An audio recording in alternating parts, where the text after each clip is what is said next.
Hello brothers and sisters, welcome back again sa ating sharing for bread of God. In the name of the Father, and to the Son, and to the Holy Spirit. Amen. Lord, thank you so much sa mga blessing at mga bagay na ipinagkaloob mo sa akin. Ang mga biyaya na ibinigay mo sa akin na aking ikinabubuhay.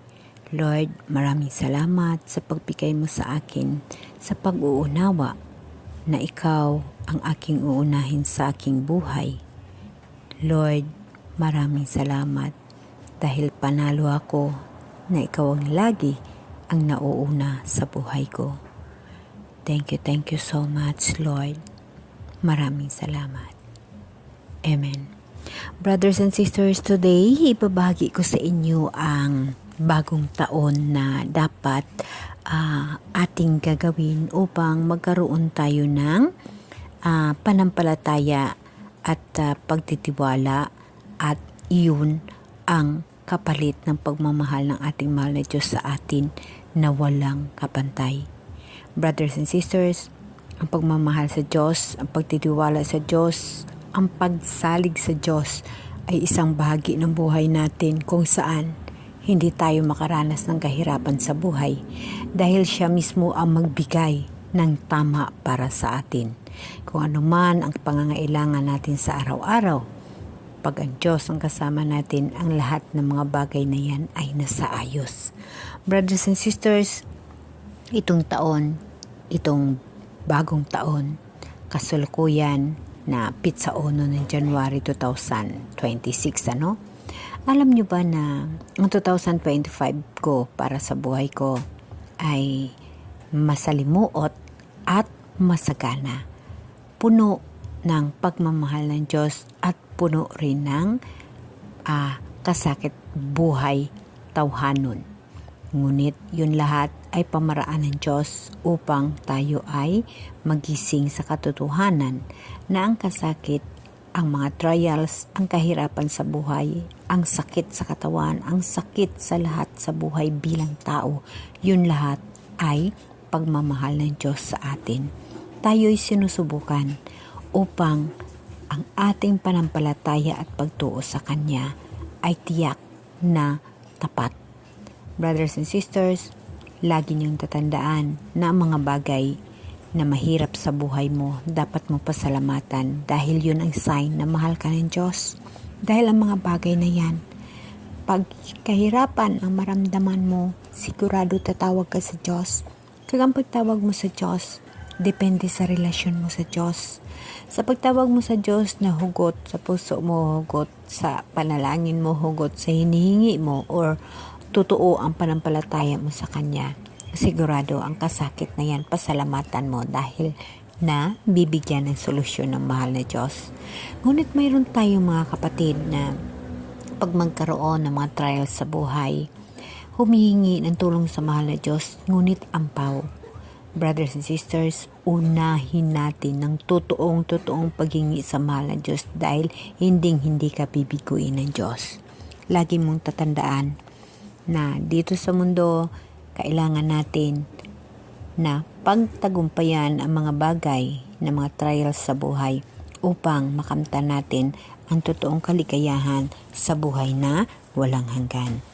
Brothers and sisters, tayo bilang tao dito sa mundo, napakahirap ang sitwasyon, napakahirap ang buhay dahil marami tayong mga trials sa buhay na sa tingin natin di natin makakaya dahil ang relasyon natin sa mahal na Diyos ay nakilala lamang natin siya, ngunit hindi natin ginagamit ang Holy Spirit na sa buhay natin.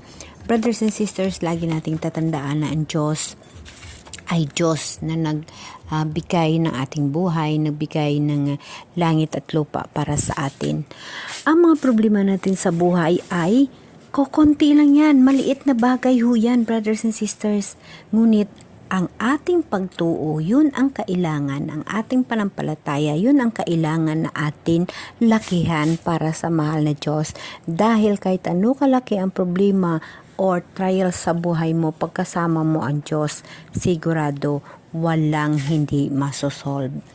At brothers and sisters, itong taon, ito ang bawat taon na dumadaan sa buhay ng tao, isa ho yung reminder sa atin na taon-taon ay lumilipas at taon-taon kailangan nating mag-antay sa ating mahal na Diyos at alam natin na siya ay babalik. So ano ho ang paghanda na gagawin ho natin upang masalubong natin ang mahal na Diyos? Marami tayong mga bagay na tinatanong sa sarili natin. Ang nagtatanong sa sarili natin, brothers and sisters, yun ho ang ampaw or hindi deep in heart ang pagtitiwala sa mahal na Diyos. Kasi second priority lagi ang mahal na Diyos. Kung gusto mong makamtan ang mga regalo ng Diyos sa buhay mo, ang mga problema na masosolve, ang lahat na trials sa buhay mo, i-priority mo ang mahal na Diyos. First, always ang mahal na Diyos sa buhay mo. Dahil pag inuna mo ang mahal na Diyos sa buhay mo, 100% panalo ka. Walang problema na ibibigay sa iyo ang Diyos na hindi niya masosolve sa pamagitan ng iyong panampalataya at pagtiwala sa Kanya. Brothers and sisters, itong taon may ibabahagi lang ako sa inyo. Sa buhay ko, pag magkaroon ako ng trials na halos hindi ko makakaya at mahirap sa buhay, hindi ho ako nagko-complain at hindi rin ho ako nagrereklamo. Bagkos aking ginagawa ng paraan kung paano ko masolve at lagi ko siyang hinihingian. Pag may problema ka, huwag kang mag-complain, huwag kang magreklamo, bagkos hingi ka lang ng hingi sa Kanya. Dumating ang punto na halos hindi mo na makaya, hindi mo na alam kung saan ka pupunta, kung paano, kung anong gagawin mo. Sumuko ako. Alam mo, brothers and sisters, kung anong suko ang ginawa ko. Sumuko ako sa mahal na Diyos. Dahil napagod na ako, pagod na ako, wala na akong magagawa. Ang sabi ko sa Kanya, Lord, napapagod na ako. Matulog ako. Ikaw na ho ang bahala kung ano man ang dapat kong gagawin. Napagod na ho ako. Alam ko na hindi mo ako pababayaan. Ang pagod ko, isusuko ko sa iyo. Yes, brothers and sisters, ang pagod na nararamdaman ko sa sitwasyon ng buhay, isinuko ko sa Diyos. So, ang dali na solve. Kaya sa tuwing may problema ako, hindi ako nagrereklamo, bagkos isinusuko ko sa Kanya. Kinakausap ko siya. Minsan sinasabi ko, Lord, napapagod ako, nagugutom ako. Ang problema ko, Lord, hindi ko pa na-solve. Matulog mo na ako, Lord. Kakain mo na ako, Lord. Alam ko hindi mo ako pababayaan. Ganyan ang kaugalian na ginagawa ko sa buhay ko. Tuwing may problema, tuwing ang hirap ng mga trials sa buhay, hindi ako nagrereklamo. Gumagawa ako ng paraan. At pag hindi ko makakaya, kahit na sinasama ko siya, matutulog ako, papahinga ako, at sinasabi ko sa Kanya, suko ako, Lord. Ikaw na ho ang bahala sa buhay ko. Sinusuko ko ang bawat problema na ito sa iyo. So, napakadali masolve ang problema, brothers and sisters. Kaya, ako ho ay hindi ho ako natatakot sa mga problema or bahagi ng buhay ko bilang tao dito sa mundo. Dahil alam ko, yun ang pagmamahal ng Diyos sa atin. At yan ang dapat nating tatandaan na ang mga trials sa buhay, isa ho yun sa tinatawag na reminders ng Diyos sa atin na tayo ay mahal ng Diyos. Ang mga bagay na yun ho ang kanyang paraan upang matiyak niya na kita ay hindi magkamali ng landas at magtagumpay. Ngunit kung tutuusin, marami tayong mga kapatid na pag mayroong problema, nagagalit, naiinis sa sarili, nagsusuko, or naninisi. Kapatid, huwag na huwag mo ho gagawin yun. Bagkus pag mayroon ka mga problema, dapat ka magpasalamat kasi yun ho ang pagmamahal ng Diyos sa atin. Sa buhay natin, minsan ang mga problema ay atin dinidibdib, atin iniisip ang mga bagay na yon. So brothers and sisters, dapat natin tatandaan ang mga bagay na yon ay isa ho yung reminders na pagmamahal ng Diyos sa atin. Yun ang mga bagay na kailangan natin pagtagumpayan. Yun ang mga bagay na sinusubukan tayo ng mahal na Diyos.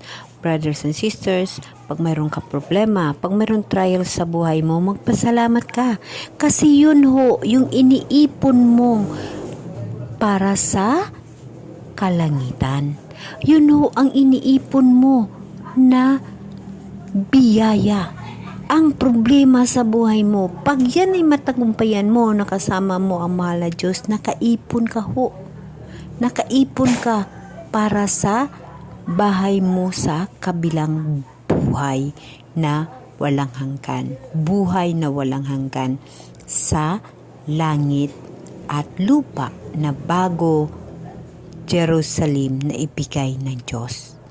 Brothers and sisters, lahat ho tayo magkaroon ng judgment pagdating ng ating paghukom. So, naisip mo na ba kung ano ang mangyayari sa iyo? Ikaw ba ay may pangarap sa buhay na walang hanggan? Or kuntinto lamang ikaw sa kung anong mayroon ka ngayon? Brothers and sisters, dapat mo tatandaan na tayo ay mamamatay. Pag tayo ay mamamatay at hindi ka makaipon ng iyong baon para sa bagong langit at bagong lupa na ibibigay ng Diyos, yun ang pagtanggap mo ng pangalawang kamatayon. So brothers and sisters, napakaganda ho ang pinangako ng mahal na Diyos sa atin, ang buhay na walang hanggan na kasama siya. Yun ho ang pinaka the best na plano ng mahal na Diyos para sa kanyang katauhan. Diyos ho siya ho ang ating Panginoon. Ang kailangan na natin upang makamtan natin ang buhay na walang hanggan na pinangako ng mahal na Diyos sa atin, manampalataya, magtuo tayo ng totoo. Totoo na yun ang ating magiging armas upang malagpasan natin ang mga bagay na ibinibigay ng Diyos sa mundo sa bawat isa sa atin. Ang mga problema sa buhay, mga trials sa buhay, isa ho yun sa paraan ng Diyos upang iparamdam niya sa iyo na mahal ka ng Diyos sa mga tao na nampalataya at sa mga tao na nakilala ang Diyos. Magpapasalamat ho sila dahil sa bawat sakit, sa bawat hirap, sa bawat problema na ibinigay sa iyo ng Diyos, dyan ho ang Diyos sa iyo. Dahil pagkasama mo ang Diyos, masosolve ho yun. So kasama mo siya. Ngunit pag hindi mo kilala ang Diyos at hindi mo kasama ang Diyos, ang mga problema na yan, sasabihin mo, yun ang nagpahirap sa iyo dito sa buhay sa mundo. Kapatid, nagkamali ka. Ang mga problema at mga kahirapan sa mundo, yun ho ang paraan ng mahal ng Diyos. Mga pagsubok ng mahal ng Diyos upang matagumpayan mo. Pagtagumpayan mo. Huwag mong mahalin ang kayamanan sa mundo. Mahalin mo ang pulong ka Diyos, ang pagmamahal na Diyos, at ang pagtitiwala sa Diyos. Lagi mong tatandaan na ang mga trial sa buhay, isa sa paraan na pinapakita ng Diyos na mahal ka ng Diyos. Dahil ang mga trial sa buhay, pag iyong mapagtagumpayan, yun ho yung bahagi ng ating kayamanan sa langit. Lagi nating tatandaan na huwag tayo mag-ipon ng kayamanan dito sa lupa dahil lahat ho yan ay lilipas. Ang iipunin natin ang kayamanan sa langit. Ang ating kayamanan sa langit, yun ang pinaka-importante sa buhay na walang hanggan. Ayon sa Matthew chapter 6 verse 19, huwag kayong mag-impok na mga kayamanan dito sa lupa. Dito'y may naninirang tanga at kalawang at may nakapapasok na magnanakaw. Sa halip, impokin ninyo ay mga kayamanan sa langit, dooy walang maninirang tanga, walang nakatirang tanga at kalawang, at walang makapasok na magnanakaw, sapagkat kung saan naroon ang inyong kayamanan, naroon din naman ang inyong puso. Yes, lagi mo tatandaan kapatid na ang kayamanan sa mundo, bahay, lahat, palamuti, damit, lahat na yan, lilipas ho yan. Ngunit ang kayamanan na sa puso mo, ang pagmamahal sa kapwa mo, ang paggawa mo ng kabutihan para sa iyong kapwa, yun ho yung kayamanan na iniimpok para sa langit. Alam nyo, brothers and sisters, pag ang Diyos na sa puso mo, maswerte ka. At ito rin ang sasabihin ko, marami yung nakakilala sa mahal na Diyos. Marami yung nakakilala, ngunit hindi nila sinasama sa buhay ang Diyos. Nakilala ho nila ang Diyos, ngunit hindi ho nila sinasama sa kanilang buhay. Kaya ho ay nakakaramdam sila ng hirap o kahirapan sa buhay. Lagi mong tatandaan, inuulit ko, pag mayroon sakit, trial sa buhay, kahirapan, isa ho yun sa pagmamahal ng Diyos at pinaparamdam ng Diyos na mahal ka niya. Dahil sa tuwing magkasakit ka, ay tinatawag mo siya at humihingi ka ng gabay, humihingi ka ng tulong at makagawa tayo ng kasalanan, yun. baka sabihin So, natin ibig okay sabihin yun. kasama mo ang Brothers Diyos and at sisters, pagtagumpayan sinasabi mo ng ang mahal mga na Diyos bagay na yun.